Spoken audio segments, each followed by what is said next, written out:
Assalamualaikum warahmatullahi wabarakatuh. Bismillahirrahmanirrahim. Alhamdulillah rabbil alamin. Wa bihi nasta'in ala umuri dunya waddin. Wassalawatullah wassalamu ala nabiyina Muhammadin wa ala alihi wa ashabihi wa mawalah. Qala Allah ta'ala fi kitabul karim, a'udzu billahi minasyaitonir rajim.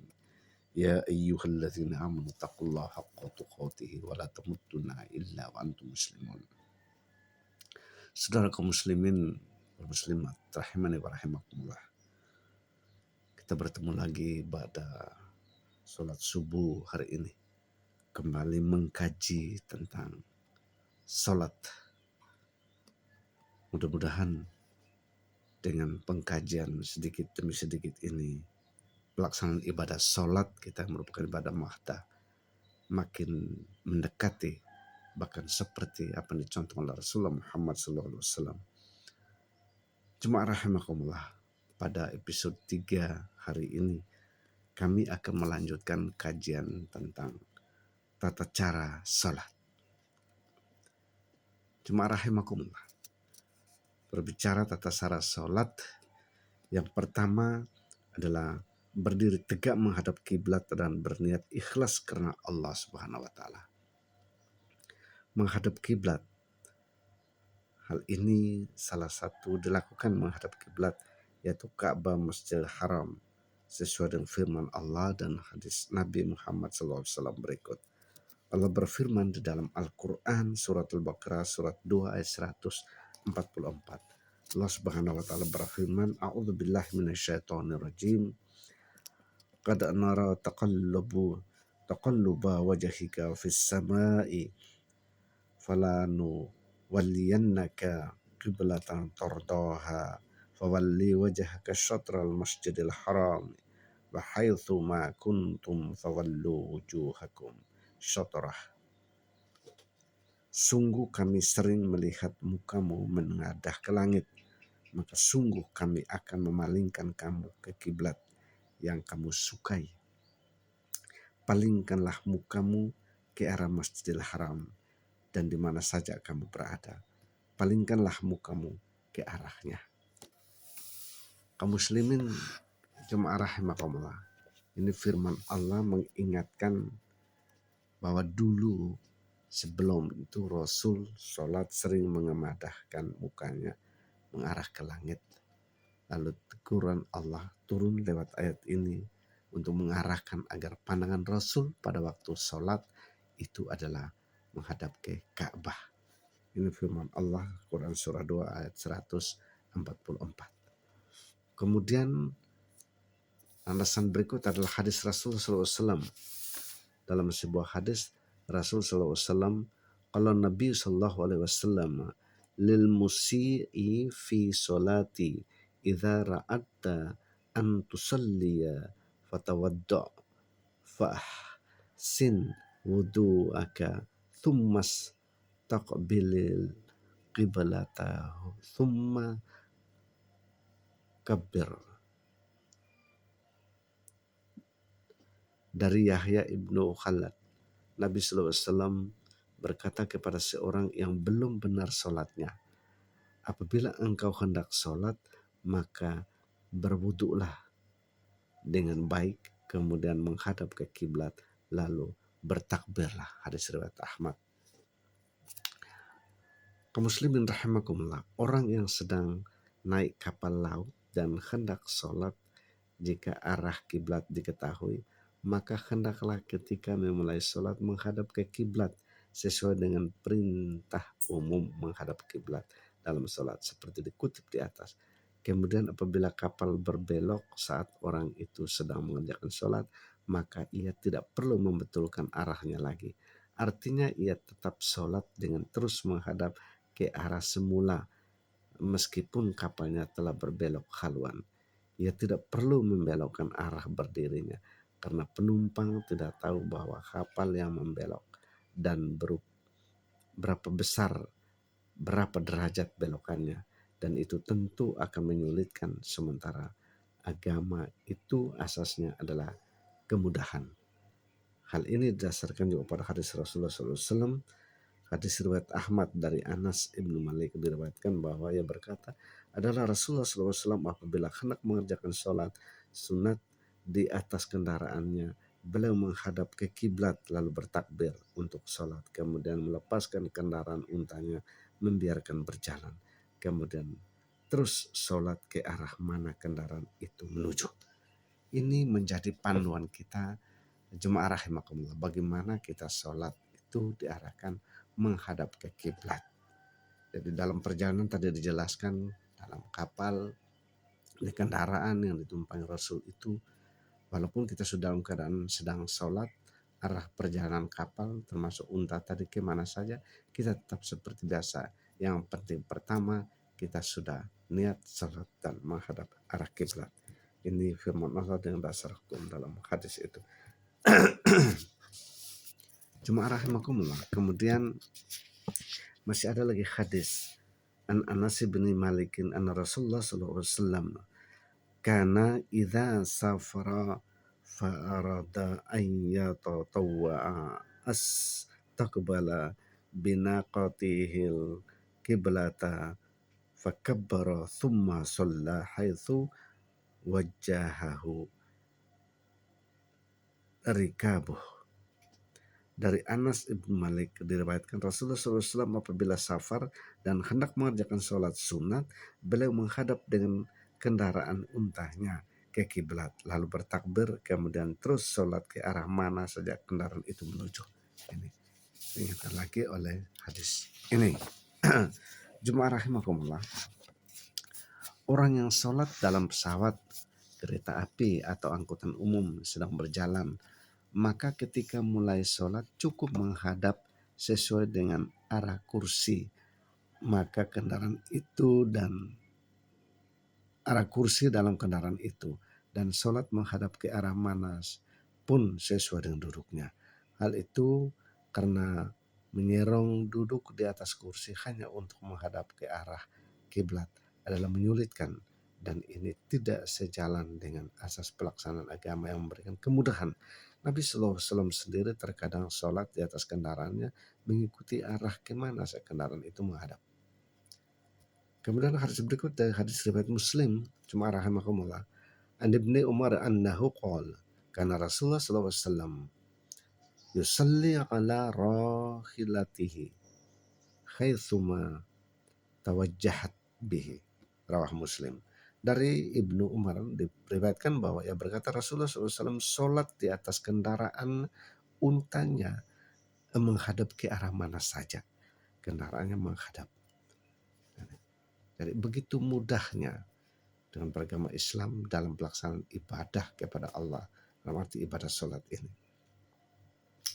Orang-orang yang memiliki kendaraan pribadi atau menyewa kendaraan yang dapat diatur pemberhentiannya apabila hendak sholat, maka ia hendaklah berhenti dan mencari tempat sholat seperti di masjid atau di musola atau yang terdapat di SPBU.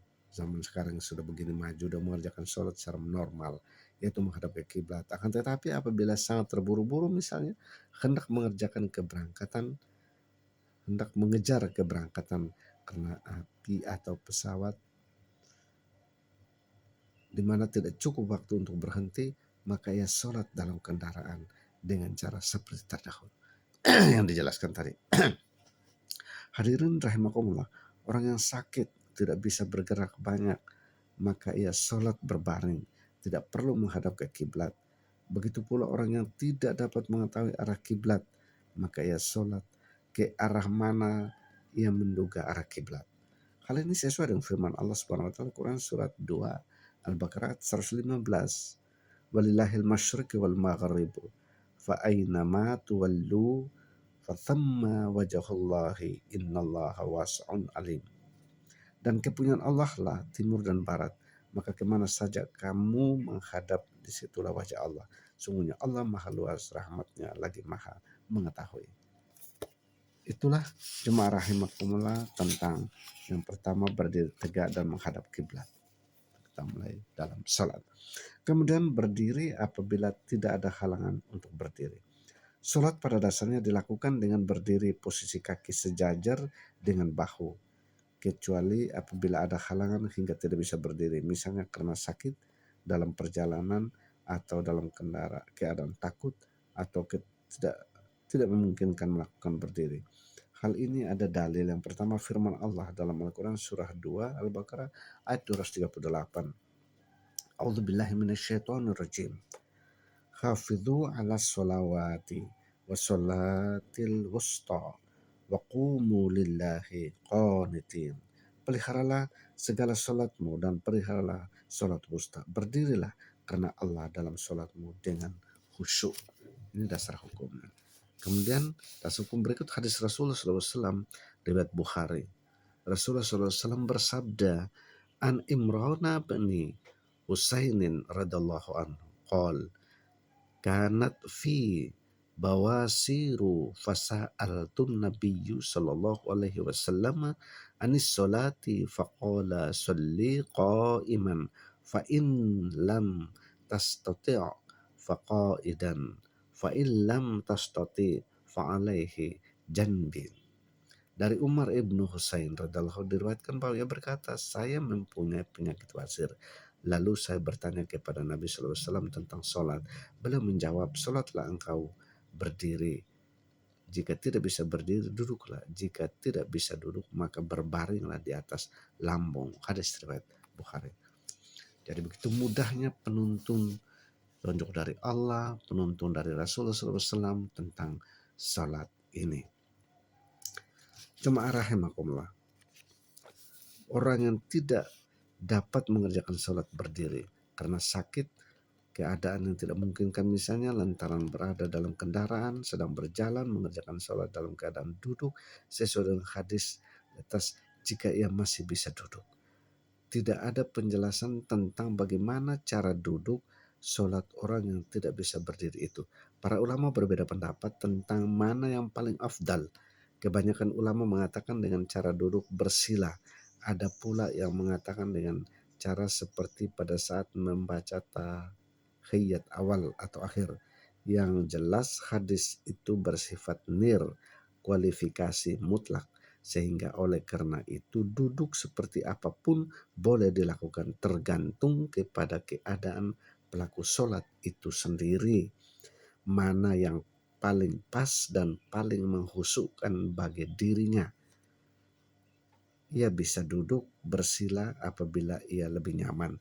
Ia bisa duduk seperti duduk tahiyat awal, tahiyat akhir atau duduk iftirasi atau duduk tahiyat akhir tawarruk. Atau ia bisa duduk bersandar sambil meluruskan kaki ke arah kiblat, atau ia bisa duduk di atas kursi atau bangku. Orang yang tidak bisa melakukan dengan duduk dan melakukan berbaring di atas lambungnya, ala janbin, maksudnya berbaring miring dengan wajah ke arah kiblat. Tidak dijelaskan dalam hadis di atas apakah berbaring di atas lambung kanan atau kiri. Ada yang menyatakan berbaring di atas lambung kanan berdasarkan hadis yang menunjukkan keafdalan mendahulukan yang kanan.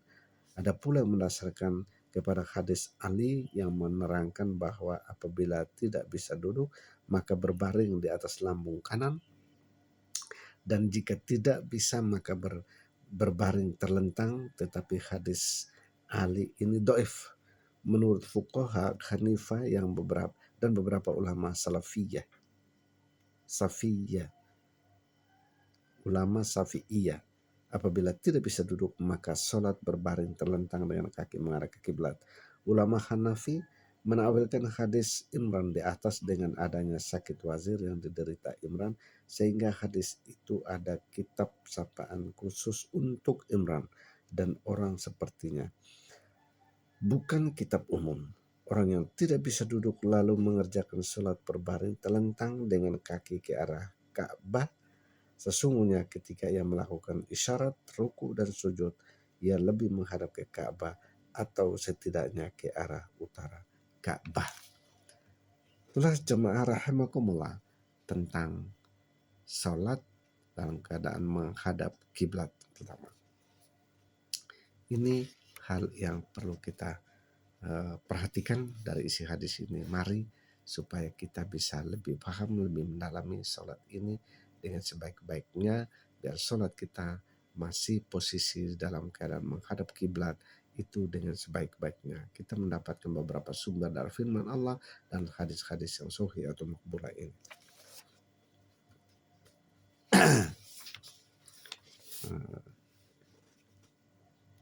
Kira pada kesempatan ini kita kajian tentang sholat masih kaitan dengan menghadap kiblat. Kita sampai di sini. Mudah-mudahan ada manfaatnya sedikit demi sedikit. Episode demi episode ini memperbaiki, meningkatkan kualitas ibadah sholat kita dengan kami merujuk pada himpunan putusan tarjih di kalangan Perserikatan Muhammadiyah pada tarjih jilid 3. Pada episode 3 ini pembahasan kita tentang menghadap kiblat yang baik dan benar sesuai dengan tuntunan Rasulullah SAW berdasarkan firman Allah dan hadis Rasulullah SAW yang sahih itu atau makbulah itu.